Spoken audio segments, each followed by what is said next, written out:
In the beginning, there was man and there was woman. From that moment on, things have been tricky. Going back to Adam and Eve, temptation has always been a third-party participant in human life. From the time that cavemen wrote on walls, a struggle has ensued. On down through time, the tinge of desire has pumped through the veins of history. In Asia, the Egyptians, the Greeks, the Romans. In 1748, temptation and sexuality hit a whole new level in England with the publication of Memoirs of a Woman of Pleasure, a book better known as Fanny Hill. Fast forward to 1896 when Fatima did her belly dance, and we see sex now coming out of the shadows and into the cinematic mainstream. In the 1960s, I Am Curious hit the silver screen in Sweden, and Pandora was given a pretty little box to open. Pornographic film erupted in the 1970s, and an IV of sexual material was injected directly into the main vein of humanity. As the appetite for sex and pornography rumbled in the stomach of society, along came an all-you-can-eat buffet of porn, the World Wide Web. Because of that, we are now a planet of technologically dependent beings with our personal power cords plugged directly into anything and everything. And the current running through our cables is high voltage.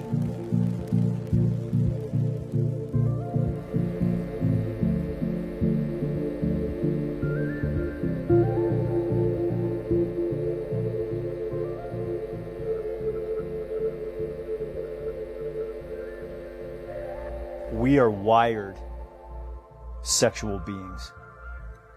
Sexuality is a fundamental part of our basic human drives. We're hardwired for sexuality. It's a part of our structure, cellular and DNA, is to be sexual and to have sex, and anything that activates the sexual part of us is already hitting something innate with us. It releases all these chemicals in our body that make us feel good. Why? Because that's the way we're made. Because sex is supposed to make you feel good, so you have more sex. That's the way it works. That's human, that's normal, that's healthy. We have an almond-sized area in the center of our brain, the nucleus accumbens. It's the I want it part of our brain. It focuses on what we want, and it's important because it allows us to survive. By focusing on food and on reproduction, for instance, we survive as a species, as an individual.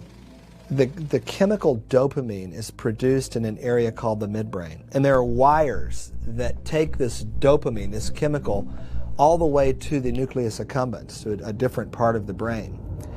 It really powers the brain with desire. The midbrain dopamine factory does. We call it the ventral tegmental area. The neurochemicals that exist in the brain during sex are the neurochemicals that are supposed to be there. Whether you're masturbating to pornography or having sex with the wife that you've been married to for 30 years. Ain't no difference. A fascinating study has shown actual growth in parts of the brain that are used more and atrophy in areas that are used less. It was first noticed in a study of violin players and further explored with brain scans of medical students both before and after an intense 3-month period of studying for exams. Not only did the brain grow and shrink, but new neurological pathways were formed as well. In short, the brain is actually reshaped. That physical change that we've scanned with violin players and medical students, that is a microscopic change that happens in that we form literally new brain connections between brain cells when we learn something new, particularly for powerful reward learning, something as powerful as pornography. Here's a different analogy. Imagine your brain as a dense forest. As your brain continues to create new neurological pathways through reward learning, as Hilton states, it's as if we're wearing a new pathway in the forest by walking it again and again. Over time, almost all thoughts can begin to take that same pathway. The trail can be forged by a number of things, including sex and pornography. Obviously, you drink alcohol, you snort cocaine, you inject heroin. So these are physical agents that you take into your body. What do they do to you? What is the common mechanism that these agents that are coming into your body do? Well, they turn on your reward system in your brain. That's the common mechanism. And we see that not only with drugs, but we see that with pornography and with sexual addictions. We're not designed for alcohol, for meth, for crystal, for all these other drugs. Our bodies will respond to them pretty quickly, but not as fast as we will to something that's arousing sexually. That is the ultimate high, and it's innate and natural to us. And so we're going to very commonly seek something of a sexual nature to medicate feelings of shame and pain and guilt and remorse and sorrow and fear and loneliness. And pornography is the perfect solution for that if I'm looking for something sexual, because it's something I can do by myself. It's pretty darn cheap or free, and it's relatively consequence-free, at least in my mind, because I don't perceive in the moment an immediate consequence to it.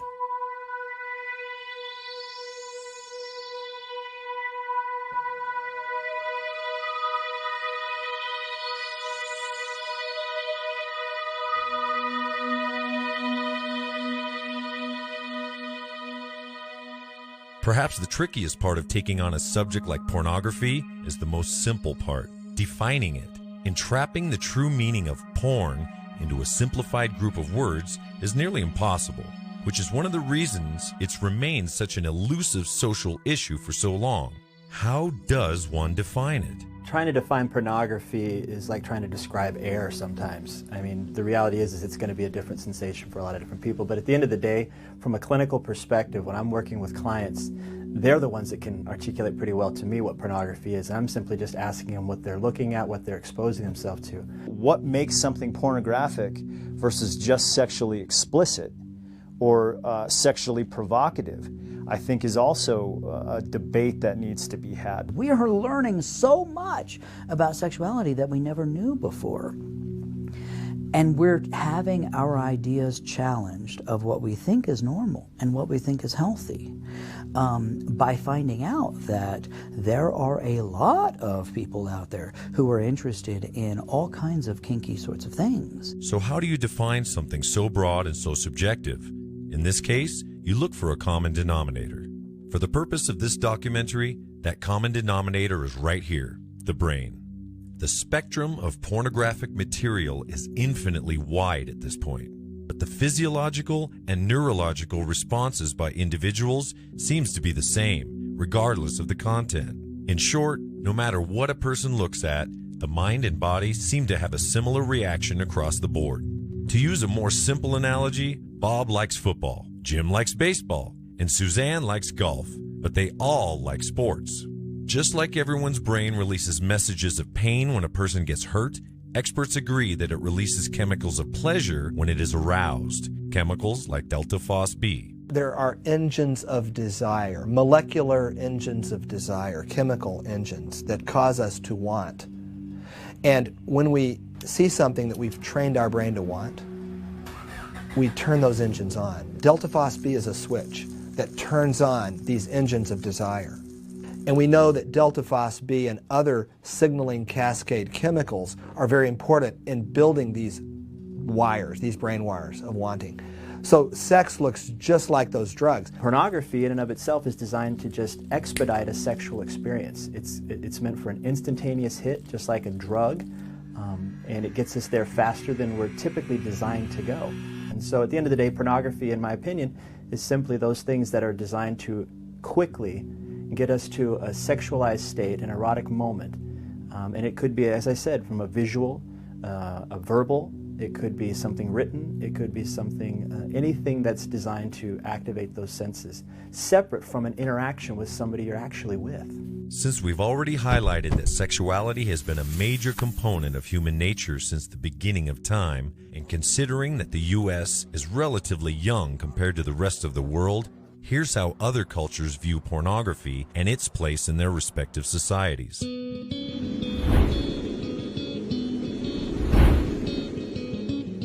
Bei mir selber, ich gebe offen zu, ich gucke mir auf jeden Fall Pornos an. Das ist aber mit dem Alter ein bisschen weniger geworden. Früher in der Jugend auf jeden Fall mehr. Ich schätze mal, das liegt an der Neugierde auch. Dass man sich so ein bisschen, dass man sich dadurch auch vielleicht ein bisschen bildet, was auch gerade auch möglicherweise ein Problem ist, weil in Pornos eben auch Sachen gezeigt werden, die nicht ganz der Realität entsprechen. Aber ich selber gucke Pornos jetzt nicht unbedingt jeden Tag, aber es kommt schon auch immer wieder vor. Und ich war immer mit vielen Jungs zusammen. Und bei Jungs ist das ein ganz großes Thema. Was ich so im Nachhinein auch ein bisschen problematisch finde, weil Jungs sich da oft auch ihre Ideale so herzaubern und sich auch selbst ein bisschen unter Druck setzen, was sie können müssen, so in Zukunft, würde ich mal sagen. Und da habe ich mir auch schon Gedanken drüber gemacht, ob das nicht ein bisschen problematisch ist, dass sich Jungs so viel dem Medium widmen und sich da hingegen so öffnen, aber dann in der Realität dann doch irgendwie... Also ich finde schon, dass es in unserer Gesellschaft viele sexuelle Botschaften und Bilder und Situationen und Werbung und vieles gibt, was also vielleicht im Entfernteren mit Porno zu tun hat. Also ich lebe auch in einer Partnerschaft und Pornografie hat für uns keine Bedeutung. Nicht mal ansatzweise. Und ich weiß nicht, wie es bei den vielen bei anderen, wie es bei vielen anderen Leuten ist.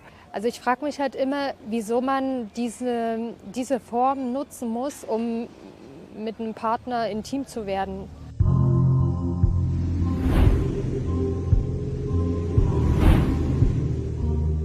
Personally, I think we're moving towards a very sexualized culture at the moment. We're becoming more liberal. They had a very liberal movement in the 70s, and I believe we're repeating that again now. And as sexualism becomes more accepted, I think porn's a very normal part of the Australian culture. And I think as a society we're probably becoming a little bit more relaxed and able to talk about sexuality. It's definitely something that males engage in more, and I think women watch reluctantly, or if they have watched it, it's not something they necessarily own to, or they watch it as a bit of a joke. It certainly does fit into the Australian culture. I think, is it a normal thing? I don't think that pornography is normal, in my opinion, because it's not real. Especially when it comes to marketing any kind of product in Australia, then certainly sex is used to sort of, represent or turn people on to buy a certain product. Is it a problem? Yeah, I think it's a big problem. It obviously works. People respond to sexualism. If people didn't respond, it wouldn't be so rampant. So I think from a marketing perspective, as long as it's working, we're going to continue to use it. And with that in mind, I think we're probably only at the tip of the iceberg. I think we're seeing a phase where sexuality and over-sexualization of kids is generally pushing media to explore different ways to make money. For example, every time you pick up a magazine with a picture of Kylie Minogue, she looks like she's having an orgasm. And the fact of the matter is that women don't look like that. And they shouldn't have to look like that to be thought of as being attractive or sexy. It just places unrealistic expectations on individuals to to view sex in a different way, and it also, in relationships, it makes it uncomfortable if people aren't comfortable with those type of things as well.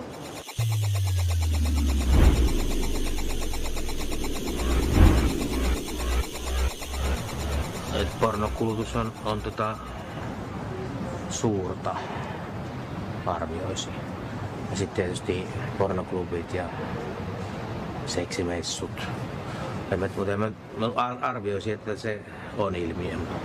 No mun mielestä se on huono asia, mutta tässä kulttuurissa ollaan vähän ristiriitaisia, että seksi on eräänlainen tabu, josta ei suostuta puhumaan, mutta sitten taas toisaalta sen kanssa myydään kaikkea ja siitä puhutaan ihan hirveästi. No mä en tunne silleen, että kukaan olisi mulle kertonut näin, mutta olen kuitenkin keskustellut kavereiden kanssa, että porno on kuitenkin semmoinen, joka aiheuttaa ahdistusta, että vaikka sitä katsoisi ja näin, niin sit jollain tapaa kuitenkin se ahdistaa. Se saattaa olla ilmiö, mutta siitä ei puhuta. Ja sen takia sen ilmiön laajuutta on hyvin vaikea arvioida. Ihmiset on hyvin seksuaalistettu. Mainokset on hyvin seksuaalisia, paljasta pintaa. Käytetään naista myymään tuotteita, joilla ei ole käytännössä mitään tekemistä yhtään mitenkään seksuaalisuuden kanssa.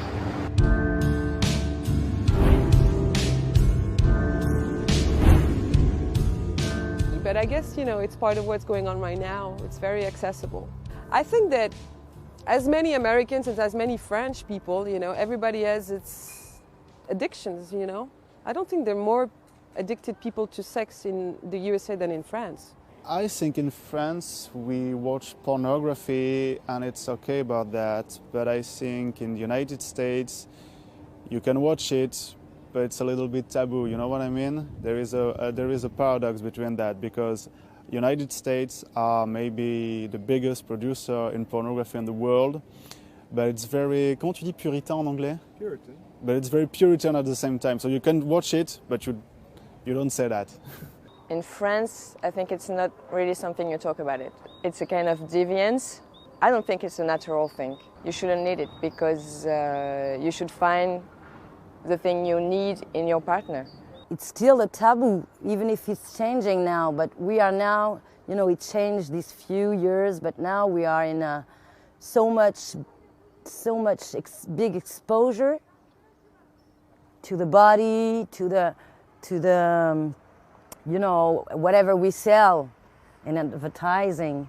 Pornography is like the opposite of romance.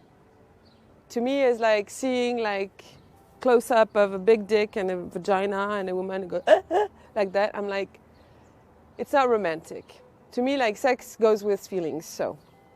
I think it's a very complicated question, because it's play with all the collective subconscious and the way we boil a society, and so it is an ocean. Yes. But not everyone buys into the concept that porn abuse and porn addiction is a real issue. David Ley is a clinical psychologist who feels that pornography is a lesser element of greater issues. At first, my opinion was, well, this is just pop psychology, sort of harmless. I ended up believing, in fact, that this is pretty dangerous, that this is psychology and medicine playing a role in suppressing sexuality in our culture. The idea of porn addiction and the idea of sex addiction is a very powerful concept. It has stuck around for 30 years and plus for a lot of reasons. Porn addiction and sex addiction is a way for culture and society to label sex as dangerous, something that we need to be afraid of. It is a way for society to exert control over people's sexual behavior in a time when sexuality is changing dramatically. And especially when we look at cultures that are less shaming about sex and are less strangely obsessed with it, they don't have problems with sex addiction. There are cultures through history and cultures in the world today that don't treat sex in this way, that don't treat it as taboo. Perhaps due to the more Puritan principles of America's founding fathers, Ley says he sees the issue, the porn panic, as he calls it, as more of a juxtaposition between our sexual desires and our social values. Moral panic is when the media and society buy into a certain issue, make it a moral and a social concern. It turns into a crusade. Masturbation is the most common form of sexuality worldwide throughout history. People masturbate far more than they actually have sex, intercourse. Why would we distinguish masturbation from other kinds of sexuality? What's the difference? I'll tell you what the difference is. Cultural and social values. Because there is the idea in our society that the right kind of sex is intimate, emotionally committed, loving, monogamous, heterosexual sex. That is a cultural value. It's not a medical one. It's not a scientific one. Ley even balks at the argument of neurochemical addiction and the comparison of porn to other drugs, claiming that pornography is a neutral element in a far bigger picture that stems from social fear. The idea that we are getting addicted to dopamine, and that's one of the common kind of neurochemicals that gets thrown out there, is reductionistic, because guess what? There are many neurochemicals that are released in our body during sex. Dopamine is just one of them. There is little difference between those neurochemicals and the neurochemicals that get released when we exercise. Why is it okay to exercise and have those neurochemicals released and use that as a form of stress management or coping. But it's not okay for sex. And as a result, men are afraid of it, and women are afraid of it. They're afraid of the effects of pornography. That's why people are scared to talk about it. And that's why there are very few people like me who are professionals and scientists who are willing to come out and say, wait a minute, this isn't real. Porn is no different than any of the other things that we might do that hurt other people or hurt ourselves. It can be good, it can be bad. Porn itself is neutral, just like cars. Used irresponsibly, cars are incredibly dangerous. Used irresponsibly, porn can be dangerous. But when we have a panicked conversation about the danger of porn, we ignore the fact that it's neutral.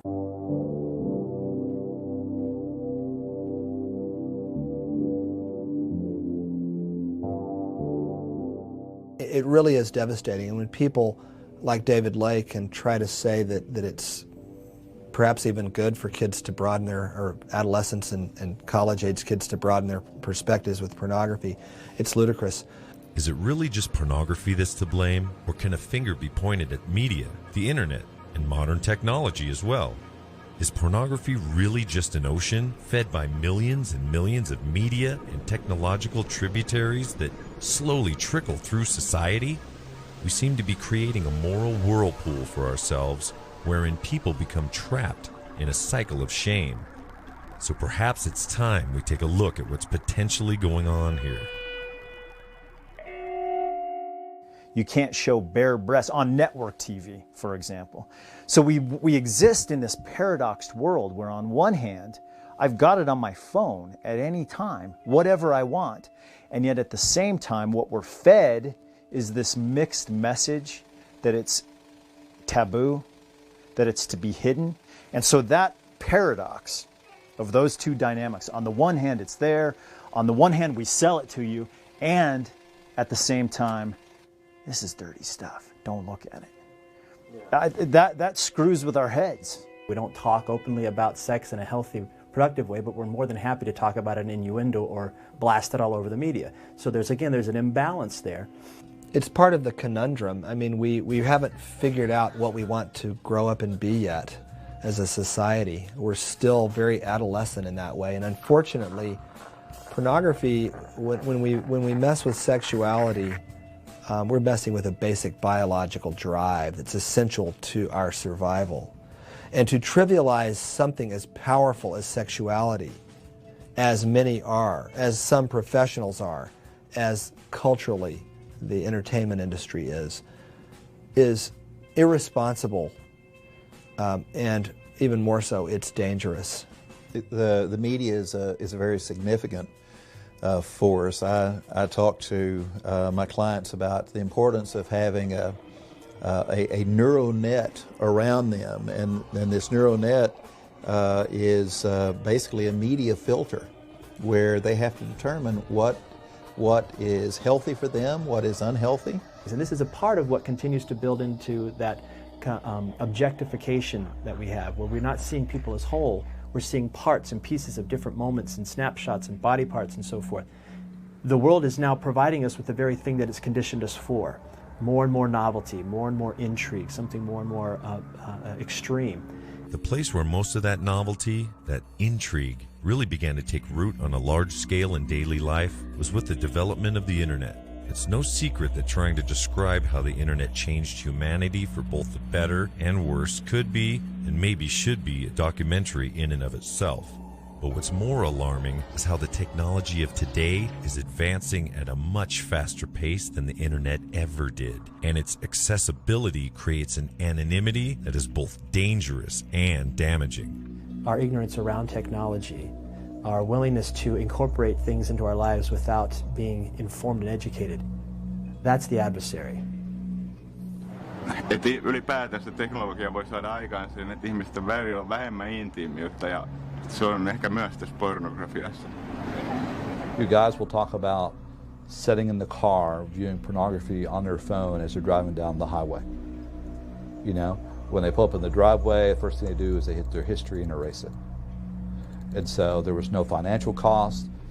Nobody could catch them. Nobody could see them doing it. You know, there's no cost in terms of the marriage finding out about it. You know, they don't have to worry about someone who saw them in the adult bookstore seeing them the next day or seeing their car in a place where it's not supposed to be. And so there's an anonymity, a sense that I can do this and still maintain the image that I have to everyone around me. Bei den Jugendlichen sicherlich was anderes, die haben auch unter Umständen einen anderen Zugang dazu. Über Handys und die ganze neue Technik, wo ich mich nicht auskenne. Und wie gesagt, so spannend finde ich es dann auch. When we make computers and technology our number one relationship, or the entity with which we spend the most time and invested energy, as well as our sexual self, then we've essentially created an artificial intelligence for us to be intimate with, and we can't truly be intimate with artificial intelligence, hence the term artificial. We don't go backwards in this world when it comes to technology. So it's only going to become more available. It's only going to become more prevalent. So let's figure out a way to deal with that reality.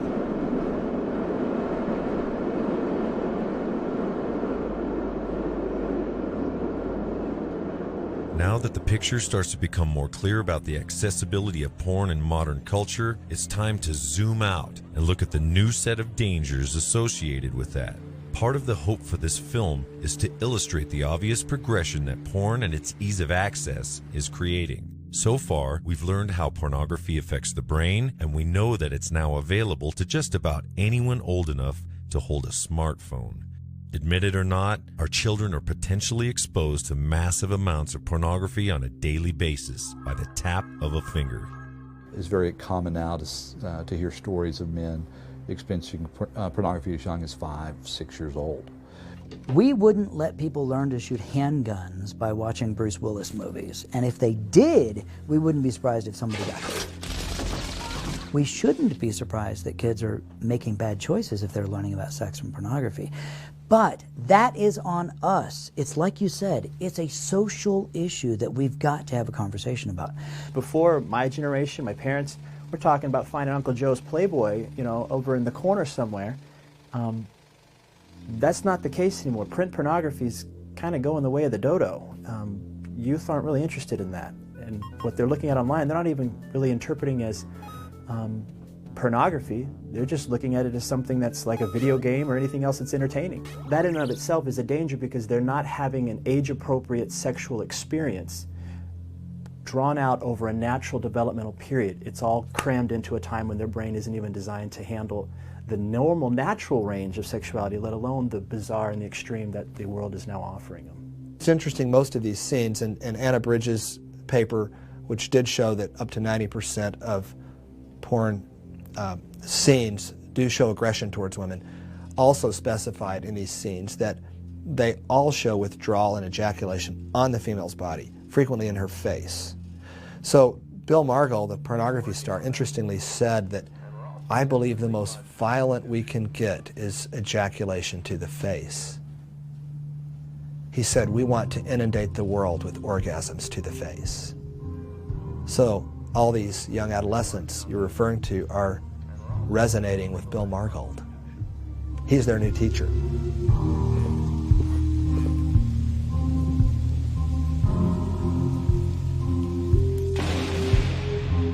What happens with this pornography exposure, they're getting a sense of what relationships are supposed to be like based on pornography's myth.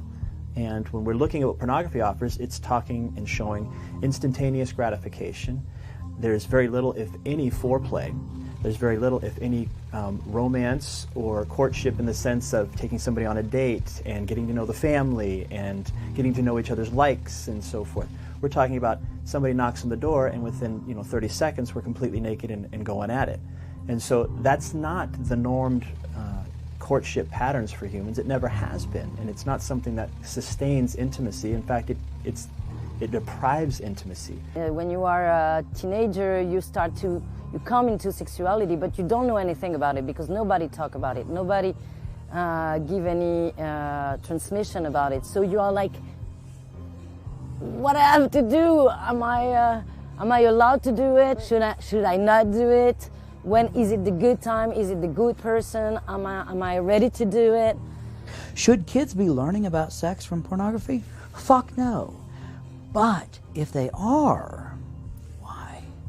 They're learning about sex from pornography because we're not doing a good enough job about educating them. And so kids are going to the resource of pornography. Pornography was never intended to be educational. What you get out of the education here in this country is ridiculous. As a young tucker, I hadn't looked at pornography. I don't think I would have known what I was doing, to be honest. Niinpä oikeastaan. Se onkin semmoinen, että miten sitä opetetaan. Että se on kyse enemmän siitä, ja miten ihmiset haluaa puhua asioista. Monet opettajat ei halua puhua mistään asioista, ei edes ehkäisystä. Niin se on niille sitten vähän paha, että niitä pakotetaan. I hope that next generations can realize making love is not choking and slapping and spanking and pulling hair while you're having sex. That's not love. And it shouldn't be the porn industry teaching our kids how to have sex, how to make love. This is the first wave of digital citizens. This is the first wave of kids for whom a world without the internet sounds like what you and I would think, a world without cars. So to teach them how to be good digital citizens with respect to their respect to all their behavior, but specifically with respect to their sexual behavior. So what is the state of sexual education in public schools in the U.S., or the state of education on pornography for that matter? According to findings by the National Conference of State Legislatures, it's alarming. Only 22 states have mandates requiring public schools to teach sex education. 19 states require that if sex education is provided, it must be, quote, medically, factually, or technically accurate, citing a long list of cold clinical criteria. 3 states require parental consent before a child can receive sex education, and 35 states allow parents to opt out on behalf of their children. In researching this, it not only seems that sex education is not a high priority, it's a subject matter that both educators and parents are still fearful of approaching. It's as real as any other issue that students go on to face in their adult lives, yet you see no opt-out for math or science classes. Ironically, listed among the same statistics are the facts that 47% of high school students say they've already had sex. 1 in 4 girls will become pregnant by their 20th birthday. And teen childbearing costs American taxpayers roughly $9.4 billion annually. So it seems fair to say that considering what has been learned thus far, there's a great need to get parents and educators on the same page in understanding the importance of sexual education, including that of pornography. By and large, the kids know more than the adults at this point. So the adults, we could really learn a lot from if we start opening a dialogue, because they're going to educate us to what's really happening to them, what they're really being exposed to.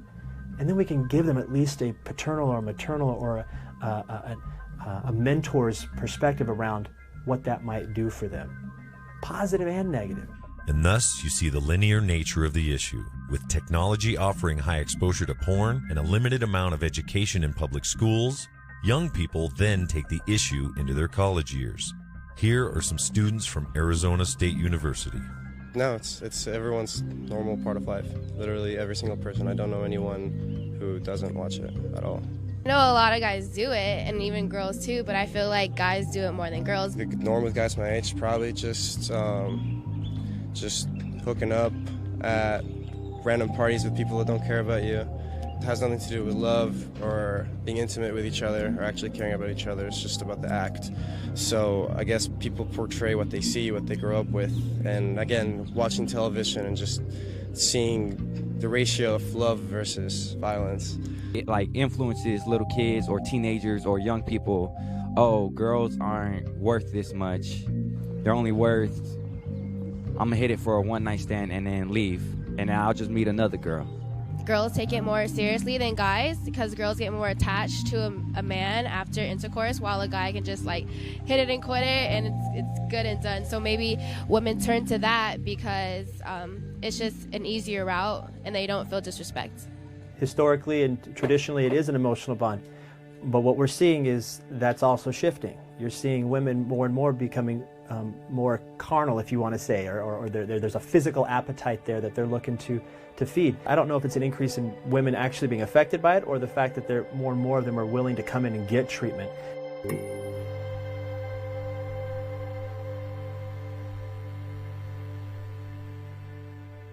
Most people, even in current day culture, would find it hard to believe that the words woman and porn addict could belong in the same sentence.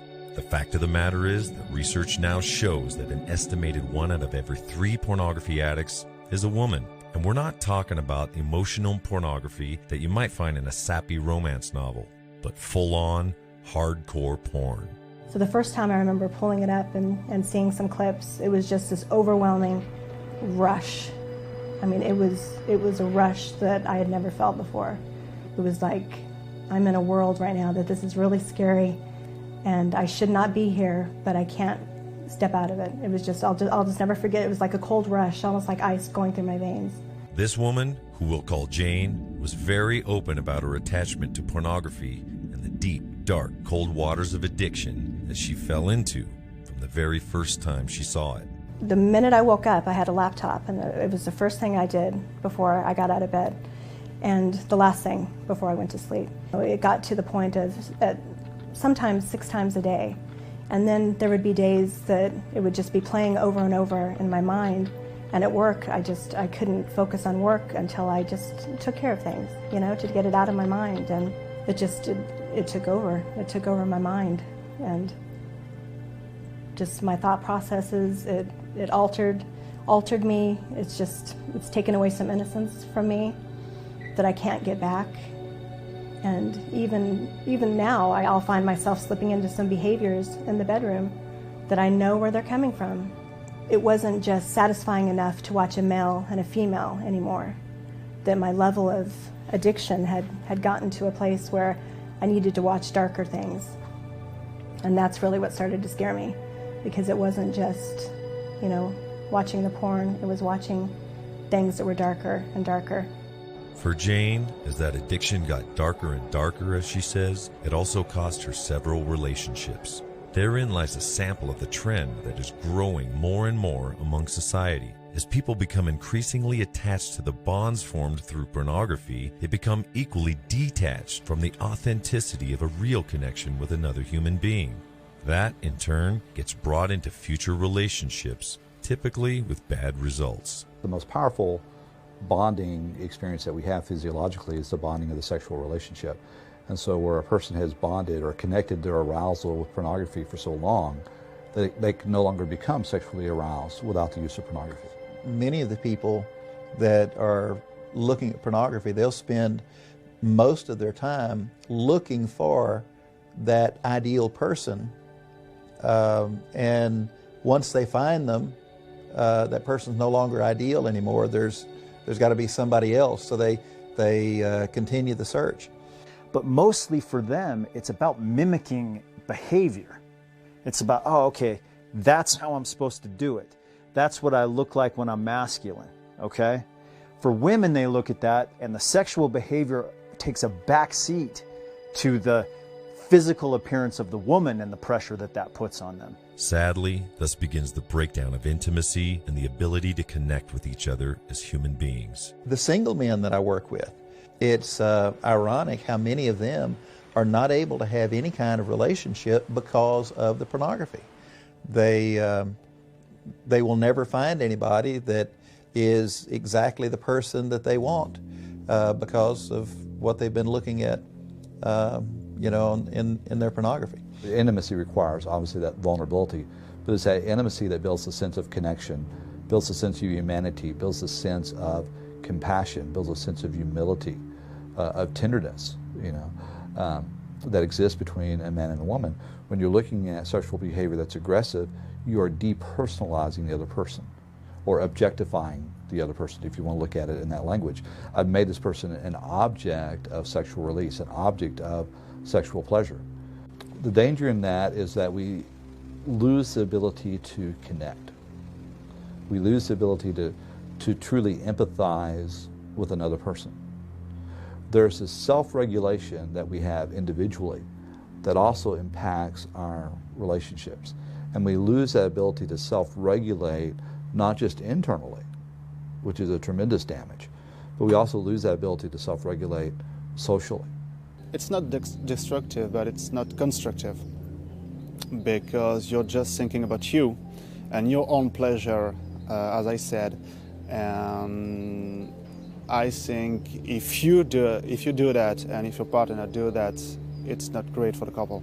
So, Jack meets Jill. They seem to fall in love. All is right with the world, except for one problem. One of them, or potentially both, have had or still do have an issue with porn. The private nature of it is one of its greatest strengths, is that it's not something that's, if ever, rarely is going to be something that you can notice in somebody. Unless they're verbally discussing it and describing what they're doing, most times you have no clue. Let's see, I was a single mom of a young boy, and we met through a mutual friend. He introduced us, and he was so charming and handsome, and just, I don't know, you just looked at him and he was all-American guy. And beautiful eyes and big smile. He had a good job, a good education, and he liked me. We became best friends very quickly, and it worked. It was really good. He was my best friend. He just took my son under his wing and really stepped into that role, which was amazing. He was it. He was my rock in so many areas of my life. He was my protector. He was my knight in shining armor, 100%. Sometimes we'd go 6 weeks without even having any kind of intimacy. He would say, well, I just don't have the sex drive that most normal guys do. That's what he would tell me, and I didn't know. I mean, I was in my early 20s. I'm just like, okay. He had a really difficult time either performing or lasting. And sometimes we would get to the point where we couldn't even physically have sex. And it was over before it even started. And it was very difficult. In my mind, I felt like I'm not fat, I'm not ugly, and I like you. What's the problem? Like, you know, and sometimes it was literally he would try, and then other times it was, you know, good night, as I prance around in a nightie or something. And it was very, as a woman, it was very difficult to understand what my role was. And I know relationships aren't all about sex, but I mean, isn't that a perk of being married? Let's get it on, you know? And it was just not there sometimes.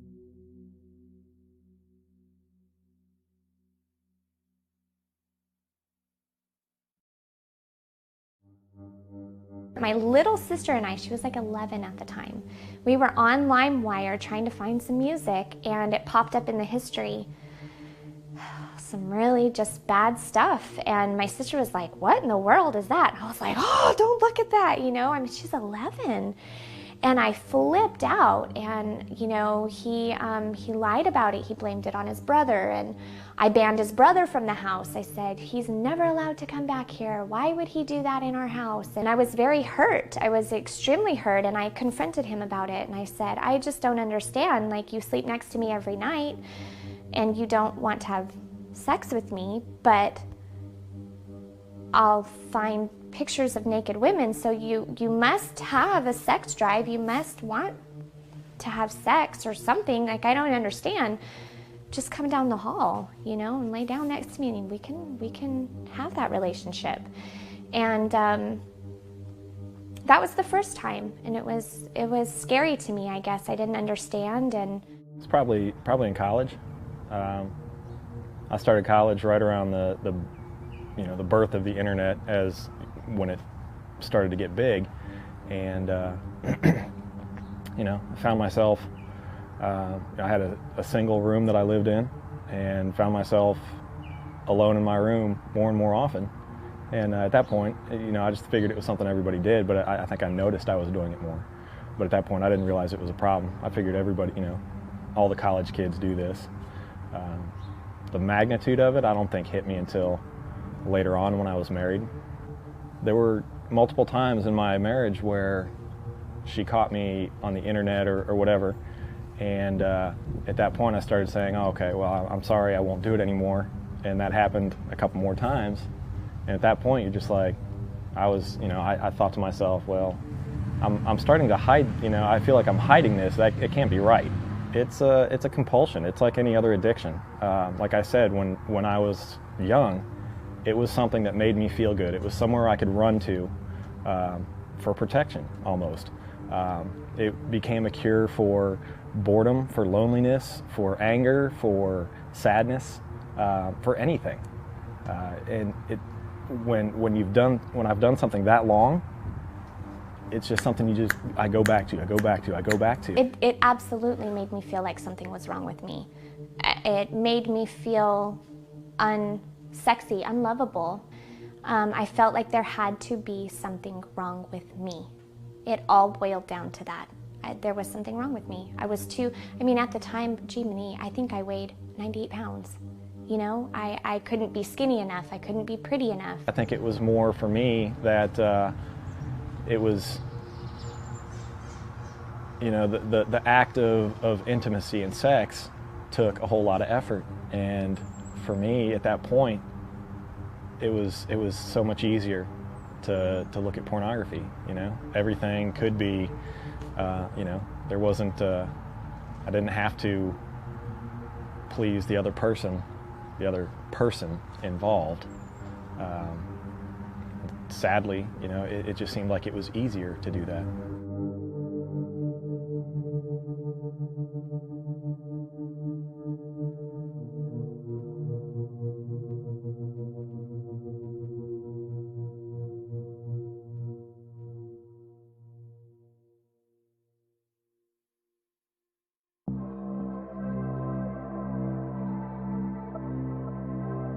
I was only gone for maybe 3 days, Friday, Saturday, Sunday. I came home, and at that point in time, Carrie Underwood's Jesus Take the Wheel was a huge song, and I loved it, and I was Googling the words. So I typed in Google search, Carrie Underwood, Jesus Takes the Wheel, and as I'm typing in Carrie Underwood, a list of female names pops down, and I'm like, what is all of this?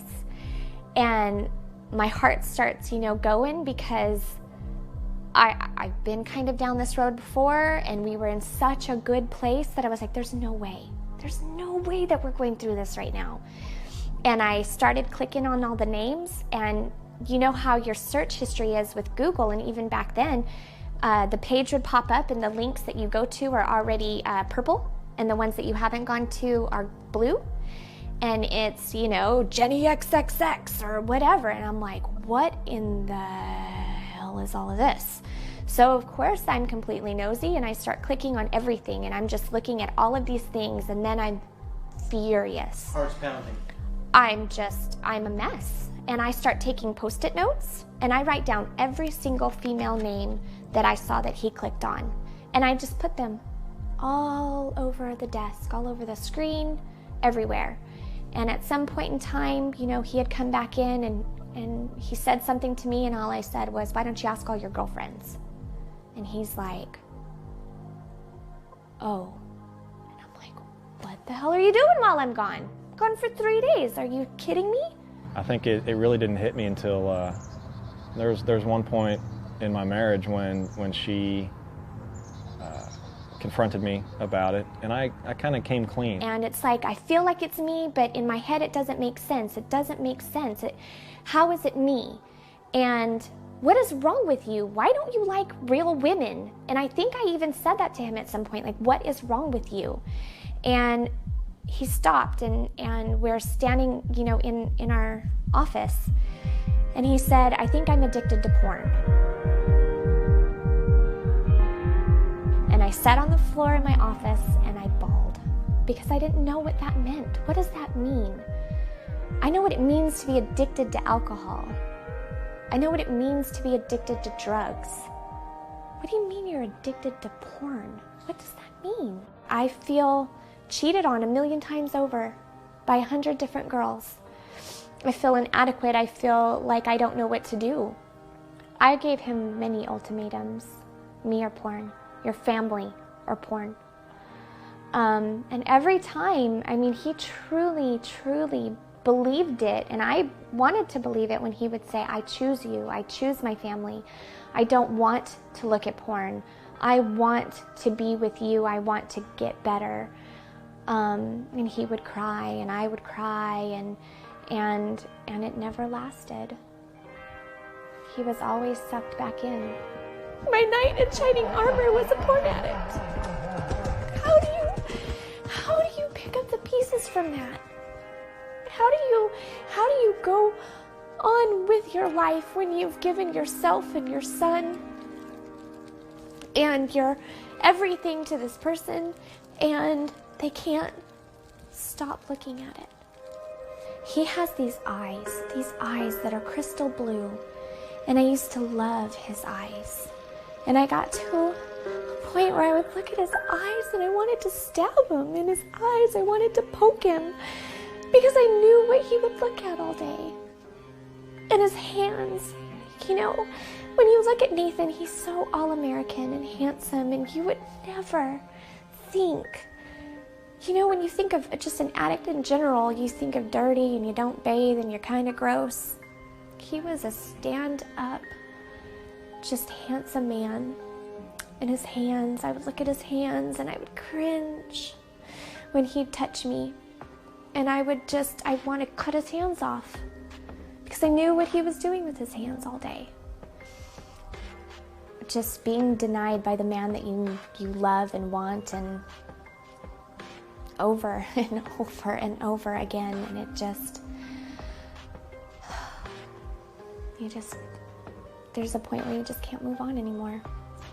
And I think that was the point when I realized that I needed to do something about it, but I was still really unable to make good, solid progress. I started going to some meetings, but it seemed like I wasn't really into it for me.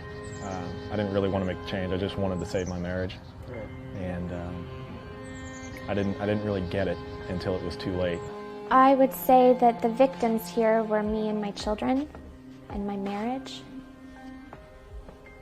And that's a shame. And it's a crime even, because you can't even imagine the pain and the toll that this took on our family. It's indescribable. It's definitely something that people disagree over, that pushes boundaries, and that they fight about.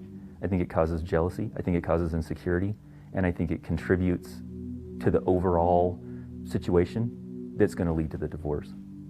And I think it adds a sexual cheating component, even if actual cheating isn't occurring, to that mix. At least adds to the insecurity. Brad Dowley is a former divorce attorney who has seen time and time again situations unfold much like that of Betsy and Nate.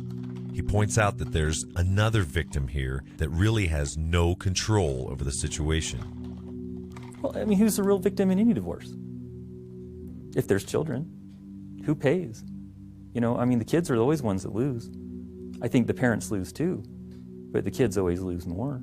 Well, maybe you believe it doesn't hurt you or other people, but if it's hurting your relationship with your spouse, it's going to have an impact on your relationship with your children as well. And if that leads to a divorce, well, you know, I hope you enjoy spending a lot less time with your kids, because that's what's going to happen. You know, and then have fun explaining why you got a divorce to people. Despite Betsy and Nate's best efforts to shield their children from the situation, it eventually found its way into their lives as well. So at the tender age of 8, I had to sit down with my son and say, this is not how you have a relationship in real life. Sex is beautiful and it's wonderful, and one day you will experience that, but not like this. This is not real. This is disgusting. People don't really do this when they have sex, not like this. How do you really make an 8-year-old understand that? As you can see, the issue has a massive ripple effect, not only taking a toll on the addict, but their partner, their friends, their family, their entire environment. So how does an active addict keep from perpetuating the issue? What does a man like Nate say to his son? I just try to tell him about my experiences, I guess, and how it's affected my life, how it's affected my marriage, how it affects my well-being. Because this is it's not like a drug where it physically affects my appearance or anything like that, but just from the outside I look like a normal guy. On the inside, half the time I'm so twisted up that, you know, sometimes it's hard just to get through a day, and that's what I fight against now. You know, I can never get that marriage back. I thank God I didn't lose my kids because of this. But it's a moral issue now, and it's something that just, you know, it's a battle for my soul almost. If I could go back and change it, I would. I know that's not possible now. Does that bother you? Yeah. I mean,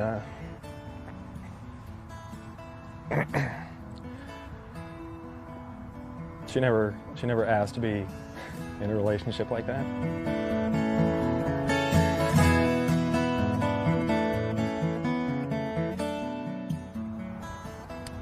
I can be happy for her now.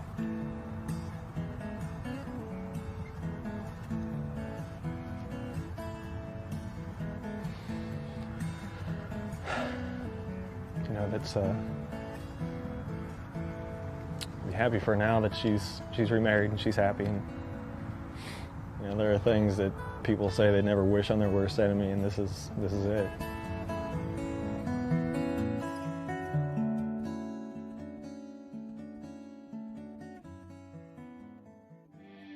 There's another issue here, a side effect to be addressed.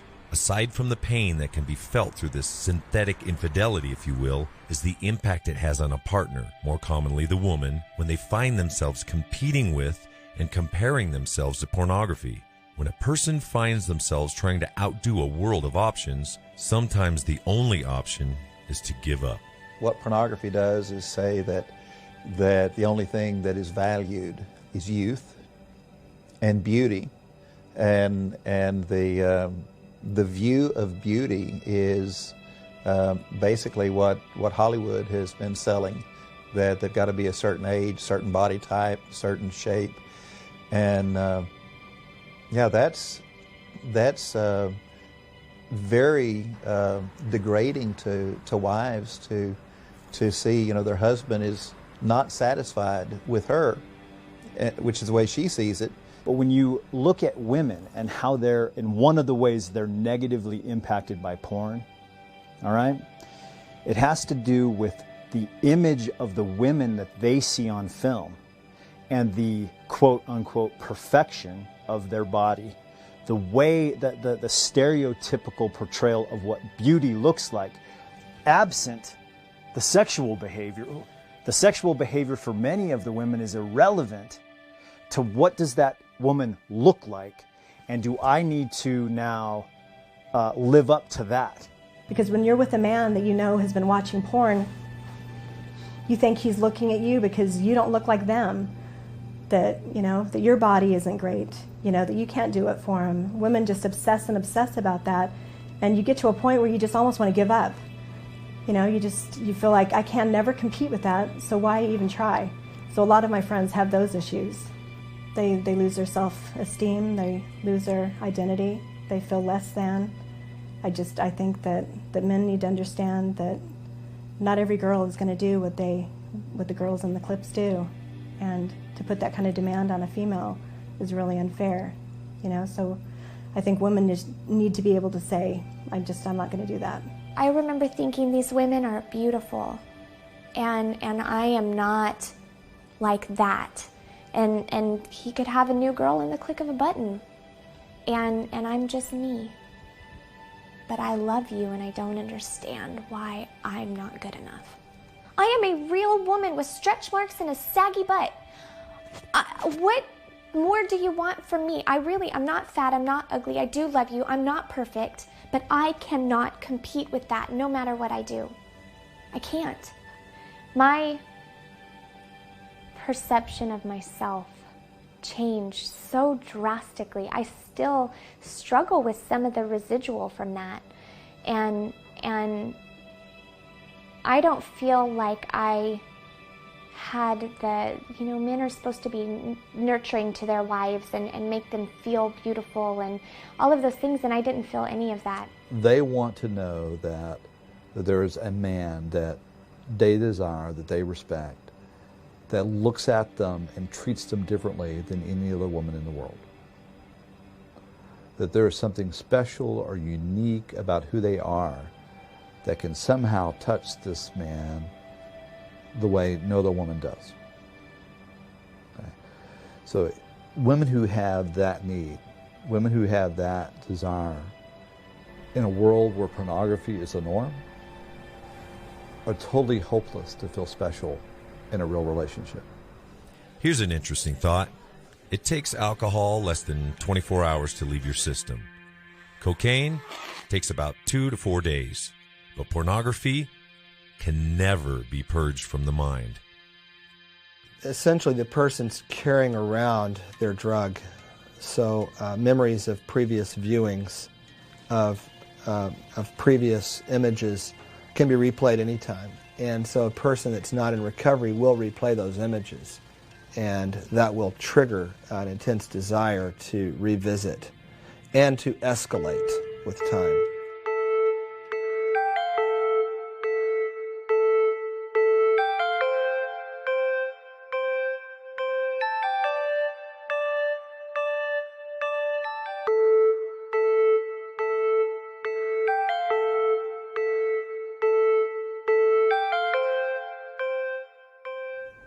Just what is it that keeps drawing people into the deep chasm of porn and holding them there? Many experts, and those that are stuck in the throes of addiction, have a simple term for that psychological process that holds so many captive: the shame cycle. Secrets have shame attached to them. As long as a person has that secret behavior and the shame, I think it acts really like a magnet to draw them back into that behavior. A person's feeling bad about what they're doing. Gee, what would make me feel better? It's torturous. I've worked with too many spouses and partners of folks who've been struggling with sexually compulsive behaviors to not see it as a completely traumatic experience for them. And so the trauma that they're going through is very real. And when we go into a trauma state, what do people tend to do in their trauma? They don't tend to reach out. They tend to close in. They go back and revert to whatever it was historically that they used in the past to take care of themselves. It's exactly how it works. Once I would, go all the way, so to speak, and look at porn and masturbate and get what I was after, I would feel terrible. I would feel awful about it. And at that point, that shame just kept building up inside of me and building up to the point where I was looking to not feel ashamed of myself anymore. And what would I do? Go back to the only way that I knew how to make myself feel better. It's both a consequence and a precursor. It's a byproduct of what I've been doing is the shame, and it leads me back into it. And then by doing it, it builds up the shame. And we call it the shame cycle, we call it the addictive cycle. It just keeps playing itself back out. It's a self-defeating cycle, self-defeating process. And it's the one thing I can go to alleviate the pain that I feel as a result of doing it. It's insidious. One of the biggest costs that's there is in this struggle with my own sense of identity. I maintain to the people around me that I am this one particular person. In my way of viewing myself, I see myself much less of a person than what I portray to those around me. Every time I participate in behavior that I deem to be wrong, that I believe to be something that people who are important to me would disapprove of, that behavior, the gap between who I see that I am and who I portray to other people becomes larger. And the larger that gap, the more my sense that I'm a poser, an imposter, the more my sense that I am a fraud, the more of a sense that if people knew me, they would reject me. And so the walls and the barriers to intimacy become higher and stronger and thicker. So it really is a shame cycle, and it continues over. If anybody found out, that I struggle with this, how do I come clean with this? When I'm in my deepest shame, it's when I'm in those places where I have my biggest vulnerabilities. And human beings are fairly vulnerable when it comes to our sexuality and being naked with another person and being seen, and do I perform well, do I measure up, and am I doing the right things? And anything that's outside of the quote-unquote norm, the consequence to the human being that's experiencing that is going to be despair and hurt and confusion and fear, and I have no desire for anybody to know this about me, and I'll do anything and everything to throw a mask on so that you don't see this part of me. I think that shame and stigma are really damaging and dangerous. As a kid, I was born with one hand, and I grew up being different. I know what it's like to be different, and I know what it's like to be stigmatized and excluded as being different. That's what I see happening with people who are called porn addicts and sex addicts. They're shamed, they're said they're different, they're told there's something wrong with you, and you need to stop. The DSM-5, otherwise known as the Diagnostic and Statistical Manual of Mental Disorders, is the standard classification of mental disorders used by mental health professionals in the United States. In it, you will find such disorders as schizophrenia, anorexia, bulimia, hoarding, even gambling addiction. What you won't find is any literature on sexual addiction, more specifically, addiction to pornography. Ask those in the field and you'll get a myriad of answers, ranging from a void of scientific proof, society being behind the curve in understanding its own nature, or the DSM simply lacking common sense. One thing is apparent, there is a clear need to begin discussing and understanding this issue and its very real existence, however it is to be labeled. Problematic porn use looks like addiction. Is it? That's the question. That's the question at the heart of it. Is it addiction in the same way that addiction to drugs exists? Is there a tolerance? Does it take more of that drug of choice to bring about the same kind of behavior? Or are they engaged in things that, in behaviors that are harming them or harming somebody else? Do they repeat them? Do they lie to cover it up? Do they make efforts to stop and are unable to stop? Do they make promises to stop and then they go back to that same old behavior? When I see all of these things taking place, then I say, there probably is an addiction going on with that person, whether they recognize it or not. And then there's the DSM-5. In the DSM-5, the new manual for addictions, the word addiction is, the new manual for mental health disorders, the word addiction is used once. And it's used with a line that says, addiction is not a precise enough term anymore because we don't really know what it means. Sex looks just like those drugs, and the more we learn about that, the more we understand it's a contextual thing, really. That's why the American Society of Addiction Medicine, which is comprised of medical doctors like myself, who are more biologically based, redefined addiction in 2011 as a disease of the brain. They use the disease word, affecting three systems: reward, motivation, and memory. And the second part of their definition was that sex, food, and gambling are addictions just as much as alcohol, cocaine, or heroin. And yet one, the DSM is going to say is an addiction, and the other is not. It's ludicrous. It really is. And the DSM-5 is deeply flawed for that reason. And so anyone that would say that if it's not in the DSM-5, it's not an addiction, simply doesn't understand the neurobiology of the brain. There's so many subjective perspectives on that based on family of origin, culture, heritage, faith, and so forth, that it's going to require very specific data, very specific empirical evidence to even get the conversation started. And even then, as you well know, many people, despite evidence, will still push back against that. And that's common throughout humanity. But we have to at least have that data. Be it psychological or biological, the rift between these two very important fields could well be one of the reasons that this issue has flown under the radar for so long. Imagine if the two very intelligent groups united. I personally don't see the two sides needing to be at odds. At the end of the day, we want to help individuals that are struggling. You say it's this, we say it's that. At the end of the day, we want the same outcome. We want them to have mental health, we want them to have emotional health, we want them to have relational health, we want them to have success and stability and a sense of well-being within themselves. And I think there's multiple ways to get to that, and I don't see us needing to be as diametrically opposed as many times we're being pitted against each other. Speaking of biology versus psychology, is it fair to ask if this is an issue of neurochemical dependency versus moral deficiency? In essence, are we talking about addiction versus being a bad person?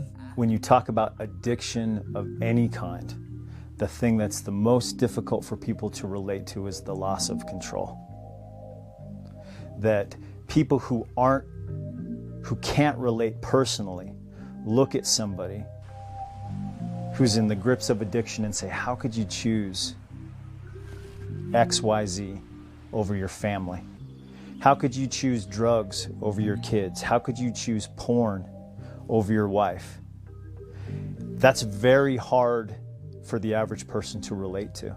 And yet, on the flip side, the person that's struggling with that addiction in its true form looks at it and says, what choice?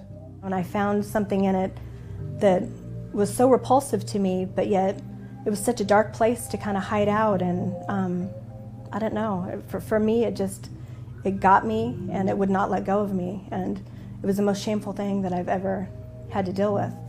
Is there a way we can talk about it then without using the moral card? Absolutely. So it's not just a moral problem for people that believe in morals. It is a brain problem. It is an addiction independent of any moral basis or judgment. By and large, no. This is not a valueless person that you're dealing with, a moralist person. It's somebody who has really strong values and morals but has become disconnected from them or become distracted from them, or their obsession has pulled them away from a focus in that part of them that is their healthiest self. And there is still a part of them that's screaming and saying, please get me back to balance.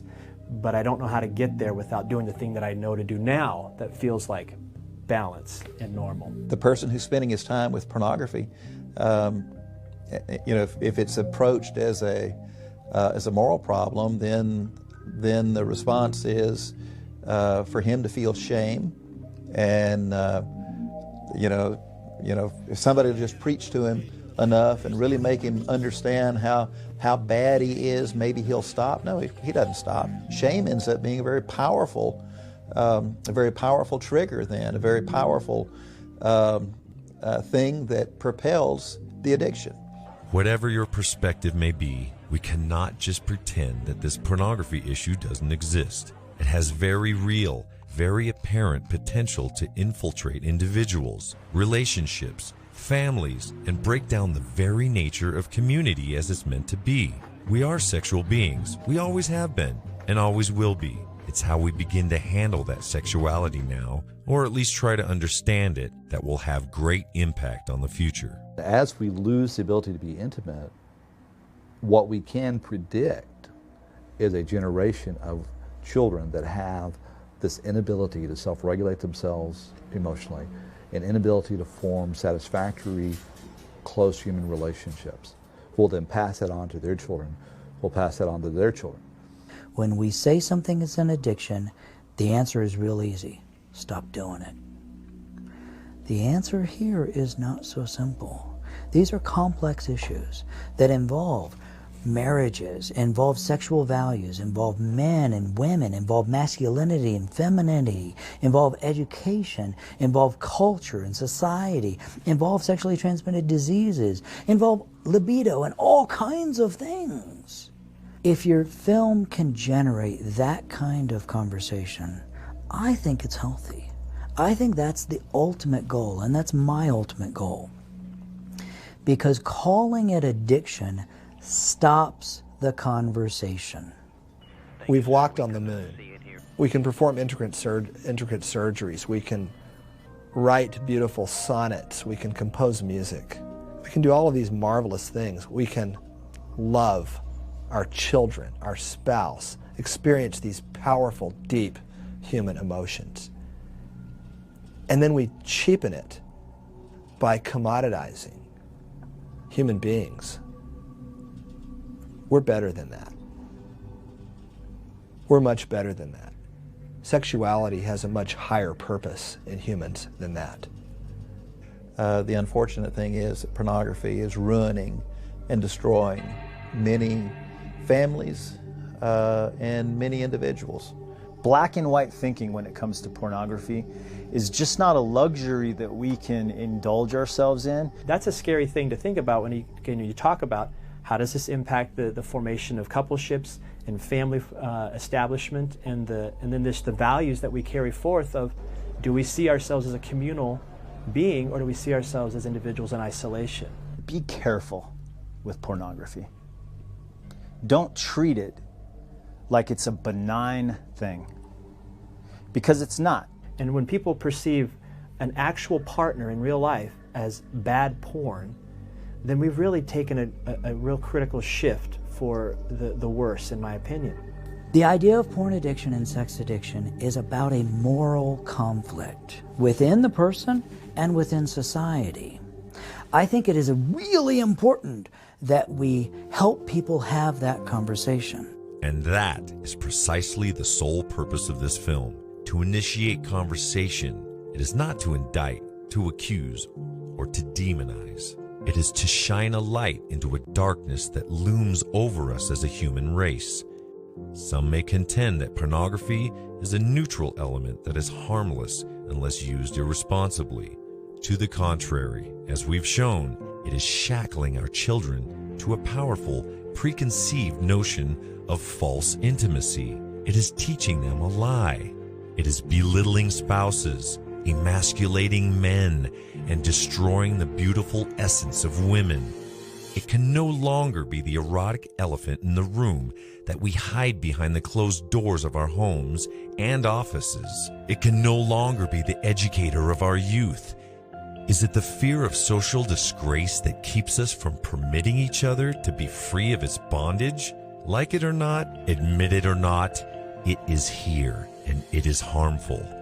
It's time to talk about it openly and honestly in all facets of society. There is great power among people when they learn that they're not alone in a struggle. There is conversely great power in the shame that keeps people down. And shame should not win.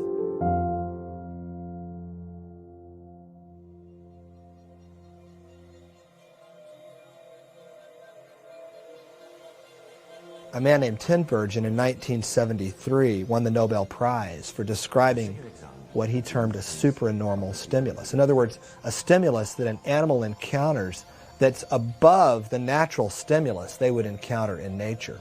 He took butterflies, and it was a species where the male would find the female based on the color and size of her wings. And so he painted cardboard female butterfly wings that were bigger and brighter than natural female butterflies.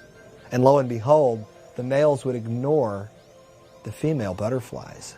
I think humans are following a similar path with regard to mating with celluloid and mating with electrons on a screen. Just like the butterflies tried to mate with these artificial cardboard butterflies.